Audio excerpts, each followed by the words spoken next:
আজকে যে খাবারটা তৈরি করব সেটা সত্যি খুব স্পেশাল আর খুবই নতুন ধরনের, তাই পুরো ভিডিওটা দেখতে হবে। এখানে আমি দুটো ডিম ভেঙে নিয়েছি, একটুখানি পুঁইশাকের পাতা কুচি, গাজর কুচি, টমেটো কুচি, নুন, চাট মশলা আর লঙ্কার গুঁড়ো, তারপরে 2 কাপ ময়দা দিয়েছি আর এখানে 1 কাপ দুধ দিয়েছি। তারপরে সমস্ত কিছু খুব ভালো করে গুলিয়ে নিলাম।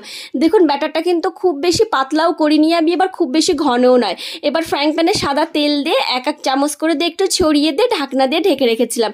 আর দুপিঠটাই খুব ভালো করে ভেজে তুলে নিয়েছি আর দেখুন নামিয়েও নিলাম। আর সত্যি কথা বলতে এটা না অনেকটা কোরিয়ানরা যে পরোটাটা খায় না সকালের ব্রেকফাস্ট, সেটার মতোই কিন্তু দেখতে লাগছে।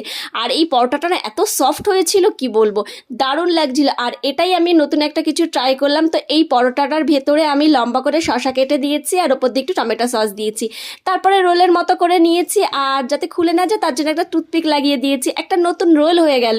আর আমার বোনকে যখন দিলাম বোন বলছে দারুণ লাগছে দিদিভাই, আপনারাও করতে পারেন। রেসিপিটি ভালো লাগলে আমার চ্যানেলটি সাবস্ক্রাইব করে দেবেন।